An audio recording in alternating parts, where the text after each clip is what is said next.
Govinda Greens, premium and limited plots, prime location, destination that define your status, in front of Ames, Govinda Greens.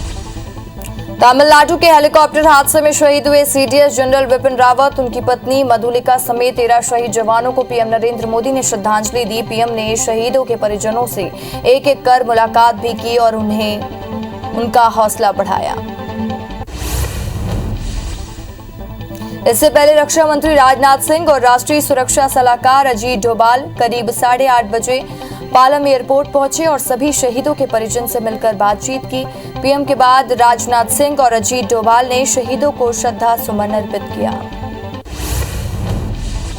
CDS Vipin Rawat समेत 13 शहीदों के अंतिम दर्शन के लिए तीनों सेना के प्रमुख भी पालम एयरपोर्ट पहुंचे। थल सेना प्रमुख जनरल एम नरवणे, नौसेना प्रमुख वहीं एडमिरल आर हरि कुमार और air chief marshal VR Chaudhary ने भी शहीदों को श्रद्धांजलि अर्पित की। हेलीकॉप्टर हादसे में बचे ग्रुप कैप्टन वरुण सिंह को बेंगलुरु को कमांड अस्पताल में शिफ्ट किया गया है। बता दें कि कल तमिलनाडु के कुन्नूर में सीडीएस जनरल विपिन रावत के हेलीकॉप्टर क्रैश होने से 13 लोगों का निधन हो गया था, जबकि ग्रुप कैप्टन वरुण सिंह घायल हुए थे। केंद्र सरकार की तरफ से मिले प्रस्ताव पर बनी सहमति के बाद किसान संगठनों की तरफ से आंदोलन स्थगित कर दिया गया। 378 दिनों के बाद किसान आंदोलन खत्म हो गया है। संयुक्त किसान मोर्चा की बैठक में चर्चा के बाद ये फैसला लिया गया। वहीं किसान नेता बलबीर सिंह राजेवाल ने केंद्र सरकार पर निशाना साधा। उन्होंने कहा कि अहंकारी सरकार को झुका कर जा रहे हैं। उन्होंने कहा आंदोलन खत्म नहीं हुआ, स्थगित हुआ है, मोर्चे खत्म हो रहे हैं। किसानों के इस फैसले के बाद कांग्रेस नेता राहुल गांधी ने ट्वीट करके खुशी जताई है। उन्होंने ट्वीट कर लिखा, अपना देश महान है, यहाँ सत्याग्रही किसान है। सत्य की इस जीत में हम शहीद अन्नदाताओं को भी याद करते हैं। केंद्र सरकार ने 3 सालों में विज्ञापनों पर 1,07,100 करोड़ रुपए खर्च किए और इससे ये विज्ञापन अपकारों और इलेक्ट्रॉनिक मीडिया में दिए गए हैं। ये जानकारी सूचना और प्रसारण मंत्रालय ने दी है। लोकसभा में एक सवाल में जवाब में सूचना और प्रसारण मंत्री अनुराग ठाकुर ने बताया कि प्रिंट और इलेक्ट्रॉनिक मीडिया में 3 साल में 1,698.98 करोड़ रुपए खर्च किए गए। भीमा कोरेगांव केस में सजा काट रही एक्टिविस्ट और वकील सुधा भारद्वाज 3 साल बाद रिहा हो गई। बॉम्बे हाई कोर्ट ने उन्हें 1 दिसंबर को डिफॉल्ट जमानत दी थी। इसके बाद एनआईए ने जमानत के खिलाफ सुप्रीम कोर्ट का रुख किया था, लेकिन सुप्रीम कोर्ट ने जांच एजेंसी की याचिका खारिज कर दी। मुख्यमंत्री शिवराज सिंह चौहान कल सागर जिले के दौरे पर रहेंगे, जहां सीएम पीटीसी ग्राउंड में एक सभा को संबोधित करेंगे। सीएम के दौरे के पहले नगरीय प्रशासन मंत्री भूपेंद्र सिंह और राजस्व मंत्री गोविंद सिंह राजपूत ने सभा स्थल का निरीक्षण कर तैयारियों का जायजा लिया। प्रदेश के मुखिया भूपेश बघेल कल बालोद जिले के दौरे पर आ रहे हैं। वे यहां बुरूर ब्लॉक स्थित राजा राव पठार में आदिवासी समाज द्वारा आयोजित 3 दिवसीय वीर मेला में शिरकत करेंगे और शहीद वीर नारायण सिंह को श्रद्धांजलि देंगे।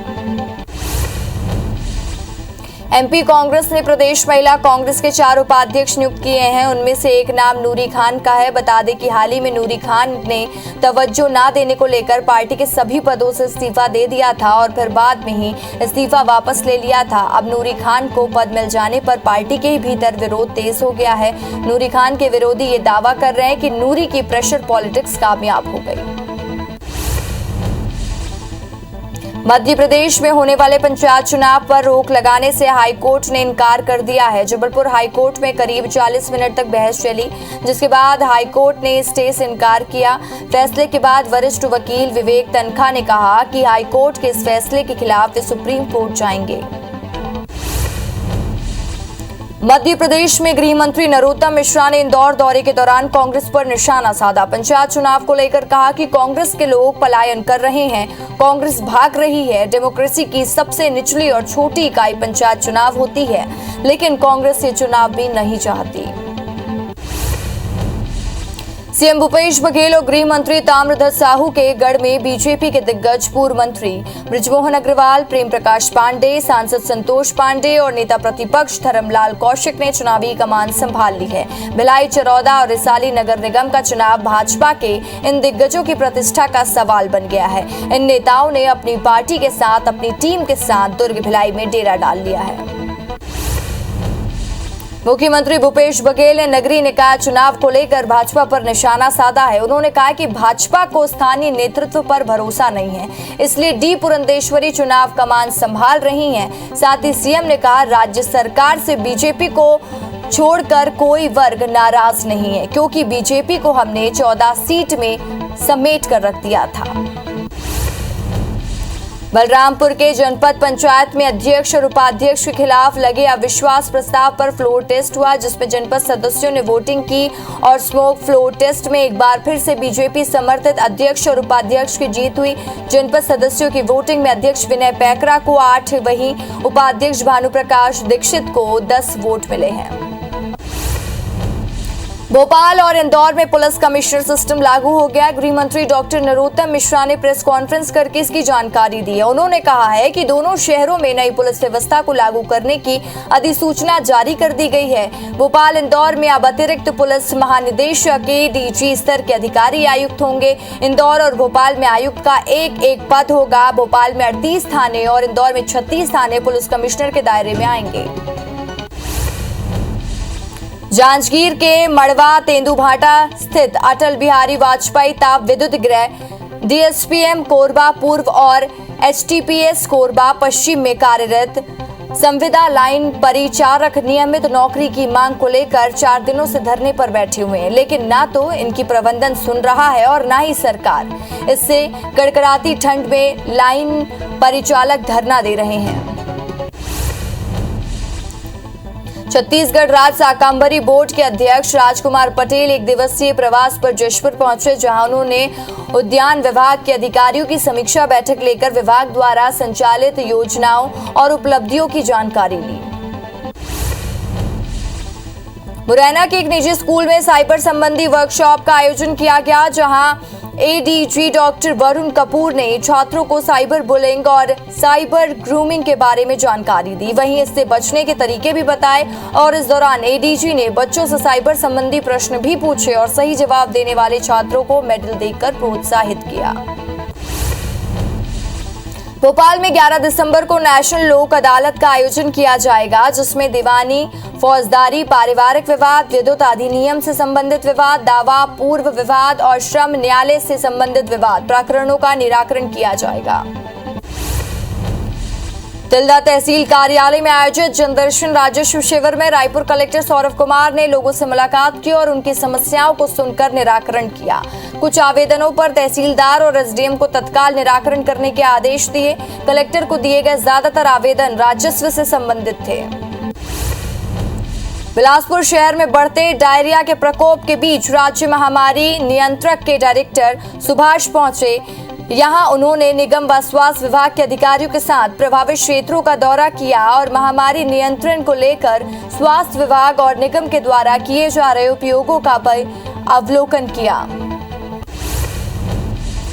खरोरा के बुडगान में एक कार्यक्रम के दौरान दरसिवा विधायक अनीता योगेंद्र शर्मा ने एक विकलांग के पास जाकर उनकी समस्या सुनी। इस दौरान विकलांग ने बताया कि उनके पास ट्राईसाइकिल नहीं है। वहीं विधायक ने 2 दिन के अंदर ट्राईसाइकिल दिलवाने का आश्वासन दिया। हटा के कुंडलपुर में अतिक्रमण हटाने से नाराज ग्रामीण महिलाओं ने प्रदर्शन किया। प्रसिद्ध जैन तीर्थ क्षेत्र में महोत्सव को लेकर तैयारियां जारी है। इसी क्रम में प्रशासन ने आसपास फैले अतिक्रमण को हटाया, जिसको लेकर ग्रामीणों में आक्रोश है। जबलपुर में नकली रेमडेसिविर कांड के मुख्य आरोपी और सिटी हॉस्पिटल के डायरेक्टर सरबजीत सिंह मोका से हाईकोर्ट से जमानत मिल गई है। मोका को जांच में सहयोग करने और अपना पासपोर्ट जब्त करवाने की शर्त पर 50,000 रुपयों के मुचक्ले के साथ ही ये जमानत दी गई है। रायपुर में कृषि उपज मंडी की जमीन पर जेम्स एंड ज्वेलरी पार्क के निर्माण के खिलाफ दायर जनहित याचिका पर हाईकोर्ट में सुनवाई हुई। सुनवाई के दौरान राज्य शासन ने मांग की कि पार्क निर्माण पर लगाई गई रोक हटाई जाए और जिस पर डिवीजन बेंच ने कहा कि सभी तथ्यों को परखने के बाद रोक लगाई गई है, ये आगे भी जारी रहेगी। भिलाई के एक प्राइवेट हॉस्पिटल में नर्स का काम करने वाली युवती ने फांसी लगाकर आत्महत्या कर ली। युवती ने मोबाइल पर वीडियो कॉल पर सैनिटाइजर पीते हुए अपने प्रेमी को दिखाया और फिर पंखे में फांसी के फंदे में जाकर झूल गई। मामले में सुपेला पुलिस ने मर्ग कायम करते हुए साथ ही घटनास्थल से मोबाइल जब्त कर लिया है। युवक से इस मामले में पूछताछ की जा रही है। इंदौर के तेजाजी नगर थाना क्षेत्र में एक नाबालिग ने मां के डांटने से नाराज होकर दूसरी मंजिल से छलांग लगा दी और जिसके बाद परिजन घायल बच्ची को निजी हॉस्पिटल लेकर पहुंचे, जहां इलाज के दौरान उसकी मौत हो गई। वहीं MIG पुलिस ने मार्ग कायम करते हुए जांच शुरू कर दी है। कोरबा के परसा भाटा इलाके में हैरान कर देने वाला मामला सामने आया, जहां एक पिता की बेटे ने डंडे से मार कर हत्या कर दी। जानकारी मिलने के पर मौके पर पहुंची पुलिस ने आरोपी बेटे को गिरफ्तार कर आगे की जांच शुरू कर दी है। बलरामपुर के राजपुर पुलिस की टीम एक कब्र खोदने के बाद उस समय हैरान हो गई जब उसमें से कुत्ते की डेथ बॉडी निकली।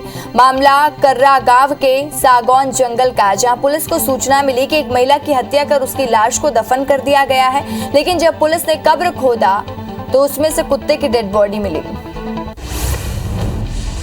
मुरैना के आंबा थाना इलाके में जमीन विवाद को लेकर दो युवाओं ने एक प्रॉपर्टी डीलर को गोली मार दी, जिससे गोली प्रॉपर्टी डीलर मनोज त्यागी के दाहिने पैर में लगी और वो वहीं गिर पड़ा। ये पूरी घटना CCTV में कैद हो गई, जो सोशल मीडिया पर जमकर वायरल हो रहा है। फिलहाल पुलिस ने 4 आरोपियों के खिलाफ केस दर्ज किया है। देश के CDS विपिन रावत के हेलीकॉप्टर क्रैश में निधन की खबर से पूरे देश में शोक का माहौल है। ग्वालियर में 3 आर्टिस्ट मोहन त्रिपाठी और दुष्यंत भदौरिया और आर्टिस्ट शिवानी गुर्जर ने मिलकर विपिन रावत की रंगोली बनाई। रंगोली के माध्यम से विपिन रावत को श्रद्धांजलि दी गई। तीनों युवाओं ने रात भर जमकर 10 घंटे की कड़ी मेहनत के बाद ये रंगोली बनाई। युवाओं ने कहा कि विपिन रावत साहस के मिसाल थे और साथ ही वो हमारी सेना के शान थे।